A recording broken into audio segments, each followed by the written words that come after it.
I'm İlimdar Kalkan. Today we are in Dubai, one of the fastest growing cities in the world. This city is a massive urban project that has been built from scratch over the last 30 years. About 85% of the buildings we see today were built after 1990. So how did such a massive city rise in such a short amount of time? To find the answer to this question, I went to one of the largest worker camps in the world.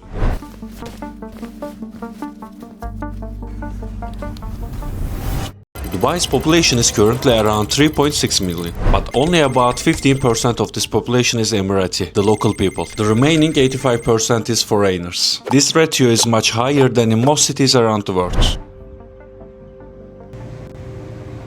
And what's your name? Aslam. Aslam. Where are you from? Bangladesh. Where are you from? From Bangladesh. Bangladesh. How many years you here? 4 years. 4 years. 14 years. 14 years. Yes. 2010. Most of the construction workers in Dubai come from India, Pakistan, Bangladesh, Nepal and Sri Lanka. Among construction workers in Dubai, about 28% are from India, 18 from Pakistan, 15 from Bangladesh, 10 from Nepal. The rest come from the Philippines, Sri Lanka and various African countries. These people usually live in worker camps located far away from the city center.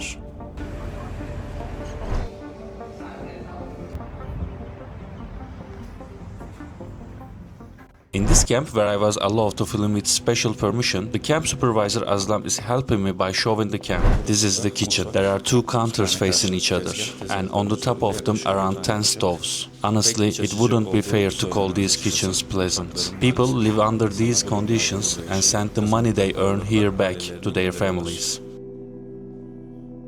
The worker camp we are witnessing right now is just one of hundreds of worker camps located in Sonapur.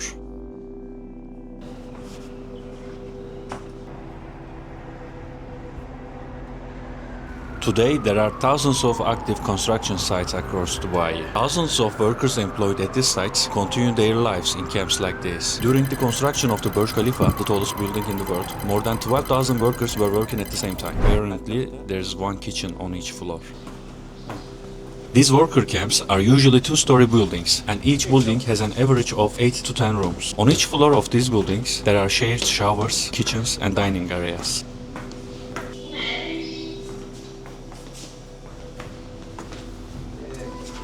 This is shower? Inside these shared bedrooms, there are 5 showers and 5 toilets placed opposite each other.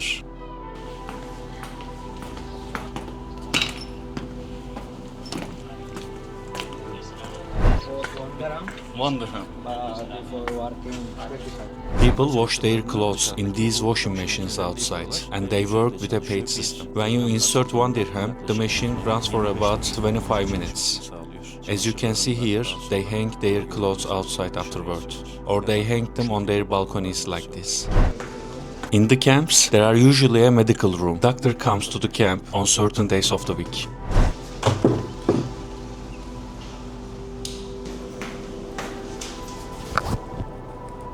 These are medicines. Inside the medical room, there are chairs, a bed, and a few basic medical equipment items.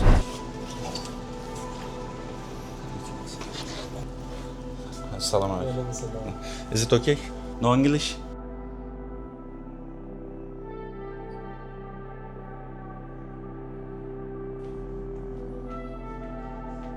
In Dubai, where the world's tallest building, the world's largest shopping mall, the world's largest Ferris wheel, and many more record-breaking structures are located. The places where the people who build these structures live resemble prisons from the outside. In these camps, people live together with an average of 10 people in an area of just 10 square meters. That means only 1 square meter per person. Even in prisons, this figure is usually around 3 square meters per person. Since there are no refrigerators in the workers' room, they are forced to store their food on the floor inside the room under unhealthy conditions. In every camp there is only one watchman, and here's is Islam. And you buy this food, right? And what is this? Egg and tomato and rice. Rice. All people go work site. Because summer temperatures in Dubai can reach up to 50 degrees Celsius, in every room there is air conditioner. If you live in Bangladesh, your money would be less, right?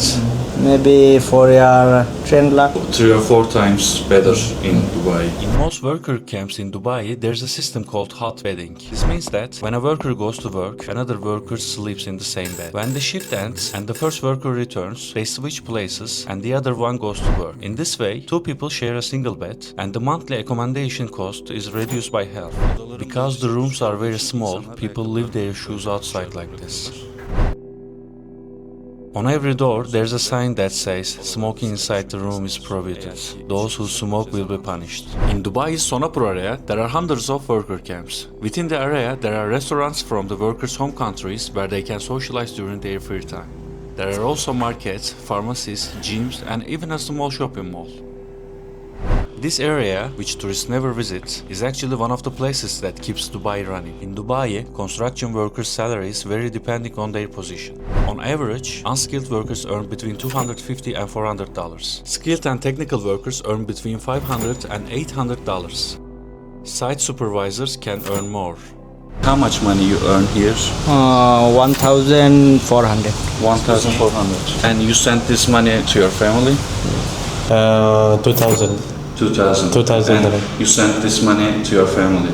Yes, 1000 cent. These amounts are quite low by Dubai standards. However, for many workers, they are much higher than the alternatives in their home countries. According to the information shared by the workers, their monthly expenses in Dubai are around 100 dirhams, while the 100 dirhams they send to their families is enough to support up to 10 people back home. You go to the top of the Burj Khalifa? Burj Khalifa, no. Top of the Burj Khalifa? No, around Burj Khalifa, because Around Burj Khalifa. top of Burj Khalifa we have to buy ticket, is so expensive. On one side, the world's most luxurious buildings. On the other, the people who built them, yet despite living here for decades, have never been able to step inside. Ticket prices to reach the top of the Burj Khalifa start at $45 and can go up to $165. This is roughly equal to about 1 week's salary for an average worker.